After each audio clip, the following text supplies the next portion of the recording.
Hi అండి, welcome back to my channel ఆహా వంటిల్లు. ఈరోజు మక్క గారెలు చేసి చూపిస్తున్నాను, చూసేయండి. చాలా టేస్టీగా ఉంటాయండి, ఈజీగా చేసుకోవచ్చు, ఎవరైనా చేయొచ్చు అనమాట. బ్యాచిలర్స్ కూడా ట్రై చేయొచ్చండి, అంత ఈజీగా చెప్తున్నాను. చూడండి, ఇది ఎప్పుడైనా మక్క గారెలకి ముదిరిన గింజలు తీసుకోవాలి, కొంచెం ముదిరినవి. మరీ లేతవి అయితే లిక్విడ్ లాగా అయిపోతుంది, మనకి గారెకి మలగదనమాట. సో అందుకని కొంచెం ముదిరిన గింజలు తీసుకోవాలి. సో దీంట్లోకి కొత్తిమీర, పచ్చిమిర్చి, వెల్లుల్లిపాయలు, కరివేపాకు, అల్లం ముక్క, కొంచెం జీలకర్ర, అంతేనండి. సింపుల్గా చేసుకోవచ్చు, తెలంగాణ స్పెషల్ అనమాట. చాలా బాగుంటాయండి. మీరు ఊరికినైనా తినొచ్చు, లేదా చికెన్ కర్రీలో కానీ మటన్ కర్రీలో కానీ నంచుకొనైనా తినొచ్చు అనమాట. సో ప్రాసెస్లోకి వెళ్దాము. చూడండి ఎంత బాగుంటాయోనండి. ఫస్ట్ ఇవన్నీ కూడా మిక్సీ పట్టుకోవాలన్నమాట. ఒక మిక్సీ జార్ తీసుకొని అన్నీ ఒకసారి వేసుకోవద్దు, చూస్తూ వేసుకోవాలండి. బరగ్గా గ్రైండ్ చేసుకోవాలి, అంటే మెత్తగా మరీ పేస్ట్ లాగా కాదు, కొంచెం బరగ్గా కచ్చా పచ్చాగా గ్రైండ్ చేసుకోవాలన్నమాట. సో నేను ఇక్కడ 1/2 kg గింజలు తీసుకున్నాను. సో కొన్నిగా వేసేసుకొని మిక్సీ పట్టేసుకుందాం, ఓకేనా. ఇందులో 1/2 గింజలు తీసుకున్నాను. 1/2 గింజలకి ఇందులోనే జీలకర్ర, ఇందులోనే కరివేపాకు, వెల్లుల్లిపాయలు, అల్లం ముక్క, పచ్చిమిర్చి ఫస్ట్ వేసుకొని మిక్సీ పట్టేద్దాం, ఒక రౌండ్ మిక్సీ పట్టేద్దాం, ఓకేనా. చూడండి ఇలా బర్గా అయిపోయింది. ఇప్పుడు బ్యాలెన్స్ గింజలు కూడా ఇందులోనే వేసేద్దాం. మనం ఇందులో తగినంత సాల్ట్ అండి, మన టేస్ట్కి తగ్గట్టు సాల్ట్ ఇందులోనే వేసుకున్నాం అనుకోండి, మనకి మంచిగా మిక్స్ అయిపోతుంది అనమాట. బయట కలిపే కన్నా కూడా మిక్సీలో వేస్తే మంచిగా కలిసిపోతుంది. చూసారండి ఎంత చక్కగా వచ్చేసిందో. చూడండి, మనం ఇలా అంటే పడకూడదు అనమాట, ముద్దలు ముద్దలుగా పడాలి, అప్పుడు మంచి కన్సిస్టెన్సీ అనమాట. ఇలా అయిపోయింది కదండి. ఇప్పుడు లాస్ట్లో మనం కొత్తిమీర వేయాలి. కొత్తిమీరని ఎక్కువ నలగనీయద్దు అనమాట. ఒక్క రౌండ్ ఇలా వేసి ఒక్కసారి తిప్పుకుంటే సరిపోతుంది, ఓకేనా. చూసారా ఎంత మంచిగా వచ్చేసిందో పిండి అంతా. ఇదంతా కూడా ఇప్పుడు వేరే దాంట్లోకి ట్రాన్స్ఫర్ చేసుకుందాము. నేను అన్నీ కూడా పిండి పట్టేటప్పుడే వేసేస్తానండి, ఎందుకంటే కొంతమంది ఉంటారు అన్నీ ఏరి పారేయడము, కరివేపాకు వస్తే కరివేపాకు పడేయడం, కొత్తిమీర వస్తే కొత్తిమీర పడేయడం. అలా కాకుండా ఇలా కలిపి మిక్సీ పట్టేయమనుకోండి, వాళ్ళు తీసి పడేయకుండా తినేస్తారు. ఏమంటారు? అవును కదండి, నిజమే కదా.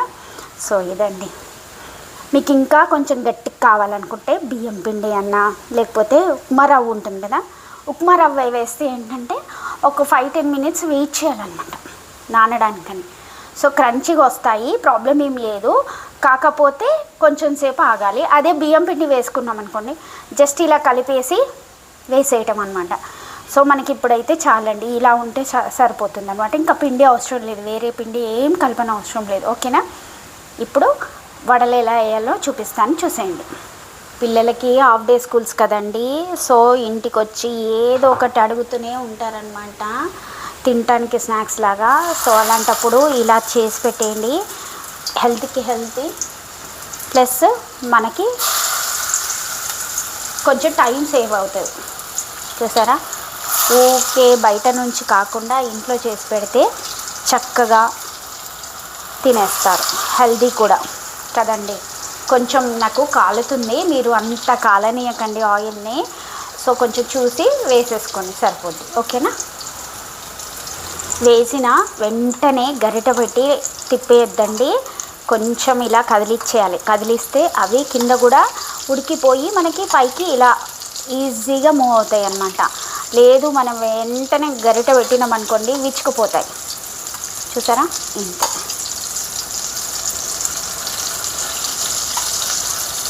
చాలా బాగుంటాయండి.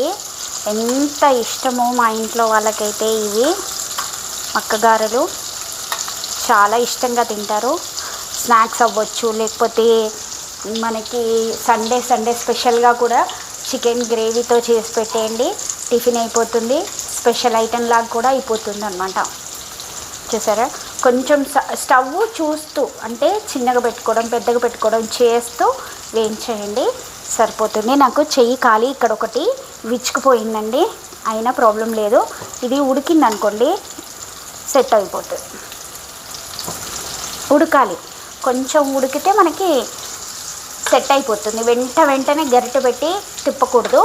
ఇంకొకటి ఏంటంటే కొంచెం మొక్కజొన్నలు మెత్తగా అయిపోయి కొంచెం పిండి లూజ్గా అయ్యిందనుకోండి, అప్పుడు చేతికి రాదు ముద్ద. అలాంటప్పుడు చెప్పాను కదా, బియ్యం పిండి ఎక్కువ వేసుకోండి, లేదా ఉప్మా రవ్వ వేసి ఒక 2 minutes పక్కన పెడితే ఉప్మా రవ్వతో అయితే ఇంకా మంచిగా గట్టి పడిపోతాయి అన్నమాట వడలు. పైన క్రిస్పీగా వచ్చి లోపల సాఫ్ట్గా చాలా బాగుంటాయండి.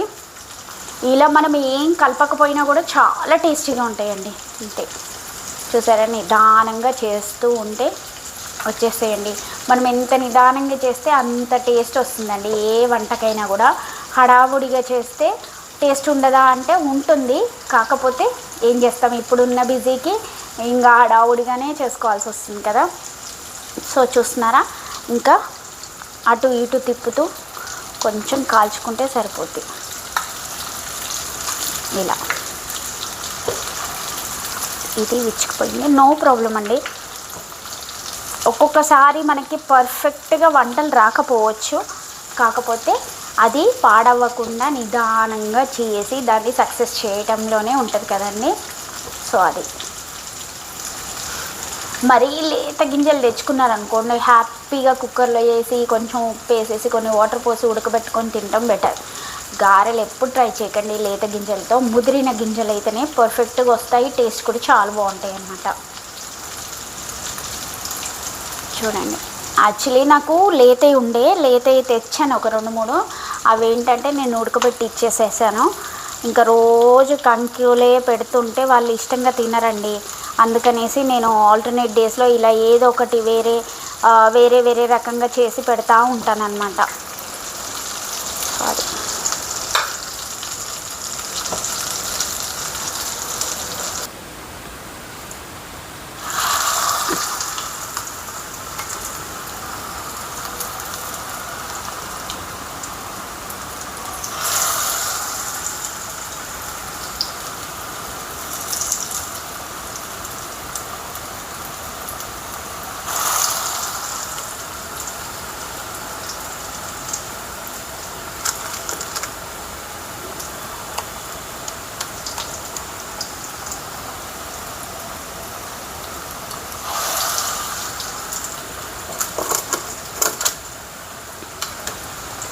ఏంటంటే మనము పెద్ద గారెలు వేసుకున్నాం అనుకోండి, నాకేంటంటే 4 గారెలు తిన్నా కడుపు నిండిపోవాలి అన్నట్టుగా పెద్దగా వేస్తానండి. మా పిల్లలేమో చిన్నగా కావాలి, గంట సేపు తినాలి, ఇలా స్నాక్స్ అంటే స్నాక్స్ లాగా ఉండాలి అంటారు. బట్ నాకేమో పెద్దగా చేసి పెట్టడమే ఇష్టం అండి. పెద్దగా వేసుకుంటే చుట్టానికి బాగుంటుంది, 2 తిన్నా కూడా కడుపు నిండిపోతుంది. నా స్టైల్ అదండి. సో ఇలా వేశాక ఇప్పుడు కొంచెం వేగనిద్దాము. వేగాక మళ్ళీ తిప్పేసుకుందాం, ఓకేనా. సో చూస్తున్నారా, ఎప్పుడైనా మక్క గారెలకి పిండి గట్టిగానే ఉండాలండి, అస్సలు లూజ్గా ఉండద్దు. నూనె మాత్రం విపరీతంగా పీల్చేస్తాయి. అంటే లూజ్గా ఉంటే మనకిగా ఇలా కడితే ఇలా ఎగరేసామనుకోండి, కట్టాలి. కడితే అది కరెక్ట్ అనమాట. సో ఇలా కడుతుంది అంటే మనకు పిండి కరెక్ట్గా ఉన్నట్టు. లేదు అంటే మీరు వెంటనే బియ్యం పిండి అన్న కలుపుకొని ఉప్మా రవ్వనన్నా కలుపుకోండి, ప్రాబ్లం ఏం లేదు, ఓకేనా. ఇప్పుడు కొంచెం నిదానంగా చేసుకుందాం. స్టవ్ని పెద్దగా చిన్నగా పెడుతూ అడ్జస్ట్ చేస్తూ చేసుకోవాలండి, చాలా టేస్టీగా ఉంటాయి. సరే, ఇంతేనండి. ఇంకా ఉప్పు కూడా చూసి వేసుకోవాలి. మనం రవ్వ కలిపామనుకోండి, రవ్వ కానీ బియ్యం పిండి కానీ కలిపితే మనకి ఉప్పు తగ్గిపోతుంది కదా. సో అది అలా కాకుండా చూస్తూ వేసుకొని చేసుకోవాలండి.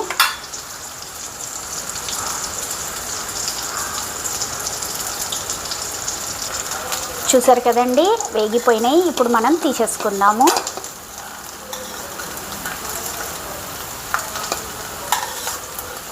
ఇంతే అండి, సింపుల్గా చేసుకోవచ్చు. ఇందులోనే మనం ఇంకా స్వీట్ని యాడ్ చేసి కూడా వేసుకోవచ్చు అనమాట. స్వీట్ ఉంటుంది కదా, బెల్లం కానీ షుగర్ కానీ యాడ్ చేసి కూడా వేసుకోవచ్చు. ఇవి కారం అనమాట. కారంవి కాకుండా మనకి స్వీట్తో కూడా చేసుకోవచ్చు అనమాట.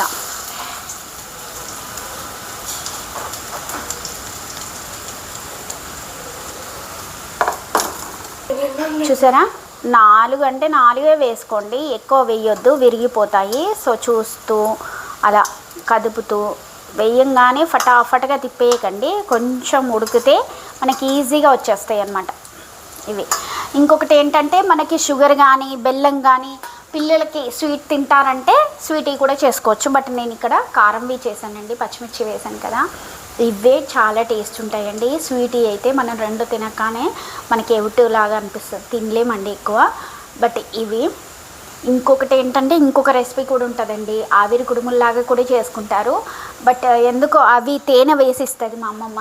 సో అలా కాకుండా ఇలా చేసి చూడండి, చాలా అంటే చాలా బాగుంటాయి. ఇంతేనండి, ఉడికిపోవాలి. ఉడికినెయ్యి అని మనకి ఎట్లా తెలుస్తుంది అంటే పైన కలర్ చేంజ్ అవుతుంది అనమాట. సో అది ఇలా నిదానంగా తిప్పుకుంటూ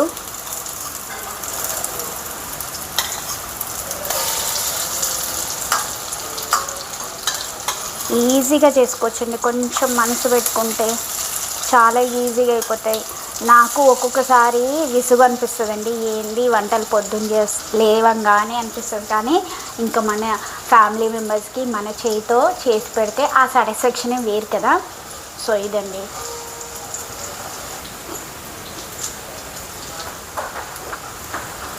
తక్కువ ఆయిల్తో మనము పెంక మీద కూడా వేసుకొని చేసుకోవచ్చండి. అవి కూడా చాలా బాగుంటాయి. మా ఇంట్లో కార్న్తో చేసే ఏ ఐటమ్ అయినా కూడా అండి చాలా ఇష్టంగా తింటారనమాట. మా పిల్లలు కానీ మా అత్తయ్య మా అయ్యగారు కానీ అందరూ. సో అది చూస్తూ చేసుకోండి, మాడనివ్వకండి. యాక్చువల్లీ ఇదంతా కూడా మనకి ఫస్ట్ వేసిన దాని దగ్గరే మాడిపోయిందనమాట కొంచెము.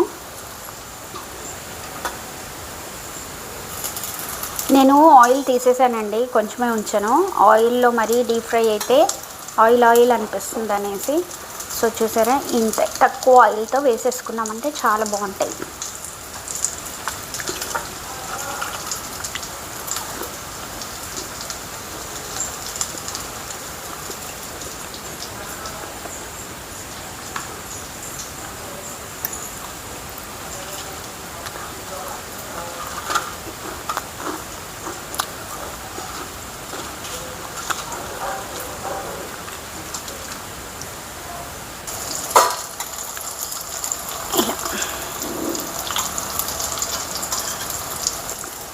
మెల్లమెల్లగా తిప్పుతూ కొంచెం ఉడికాకనే కదిలించండి, లేకపోతే మొత్తం విచ్చుకుపోతాయి అన్నమాట. సో చూస్తూ జాగ్రత్తగా చేసుకోవాలి.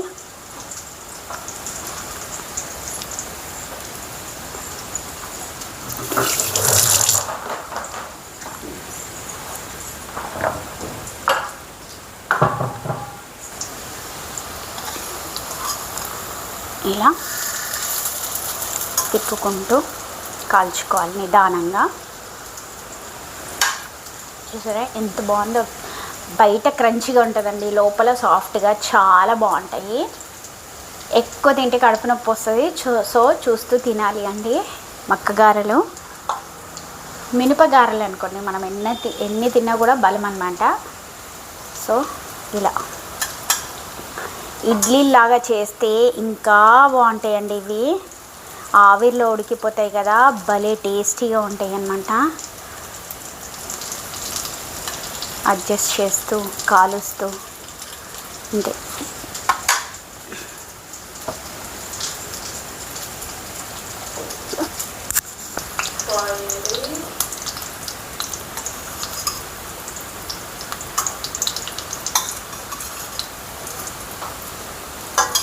చూసారా, అంతే. ఇంకా కొంచెం పెద్ద మంట మీద పెట్టేద్దాం, ఓకేనా? పెద్ద మంట మీద పెట్టేసి చేసేద్దాం. ఇప్పుడు కొంచెం మాడకుండా దగ్గరుండి తిప్పుకోవాలి, పెద్ద మంట చేసాం కాబట్టి.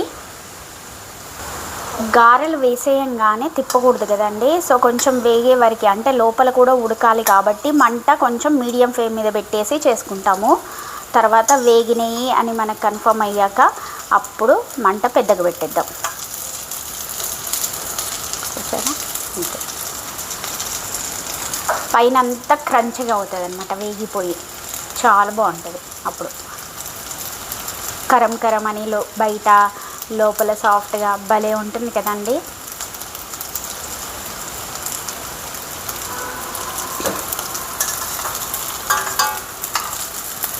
మాడతాయి, సో జాగ్రత్తగా చూస్తూ చేసుకోవాలి. ఏవి కొంచెం అనిపించినా తీసేయండి, ఇంకా చాలు. ఫిష్ ముక్కల్లాగా అనిపిస్తున్నాయి కదా, అది ఇంతేనండి. తీసేసుకుందాం మనము సర్వింగ్ ప్లేట్లో.